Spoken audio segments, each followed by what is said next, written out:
Fun land میں امریکی صدر سے ملاقات میں روسی رہنما نے ایک معاہدے کی پیشکش کی۔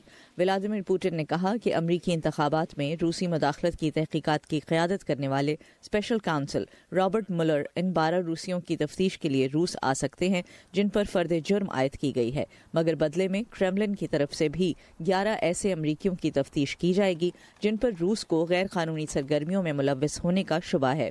اس سلسلے میں ماسکو کی نظر بزنس مین بل براؤڈر پر ہے۔ براؤڈر روس میں انسانی حقوق کی خلاف ورزیوں کے خلاف آواز اٹھاتے رہے ہیں۔ صدر پوٹن کا دعویٰ ہے کہ براؤڈر کے ساتھیوں نے روس میں ٹیکس ادا کیے بغیر بڑا منافع کمایا اور اس میں سے کچھ پیسہ امریکی انٹیلیجنس افسران کی مدد سے روس سے باہر بھی بھیجا۔ امریکی وزارت خارجہ نے روس کے ان الزامات کو انتہائی مضحکہ خیز قرار دیا ہے۔ ہم روسی حکام پر زور دے رہے ہیں کہ وہ امریکی محکمہ انصاف کے ساتھ مل کر ان افراد کے خلاف قدم اٹھائیں جنہوں نے در حقیقت وہ فراڈ اسکیم تیار کی جس کا مسٹر براؤڈر اور ان کی کمپنی کے ساتھ ساتھ تمام روسی افراد بھی نشانہ بنے۔ تاہم وائٹ ہاؤس نے روس کی جانب سے تفتیش کی پیشکش کو مسترد نہیں کیا۔ اس بارے میں کچھ بات ہوئی ہے، تاہم امریکہ کی جانب سے کوئی وعدہ نہیں کیا گیا۔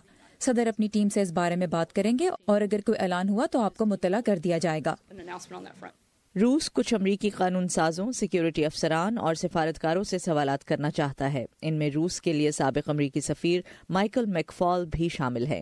میک فال نے وائٹ ہاؤس پر زور دیا ہے کہ وہ صدر پوٹن کی جانب سے اس مضحکہ خیز درخواست کو واضح طور پر مسترد کر دے، لیکن امریکی اور روسی صدور کی ملاقات سے پہلے بھی میک فال صدر ٹرمپ کے روس سے متعلق رویے پر تشویش کا اظہار کر چکے ہیں۔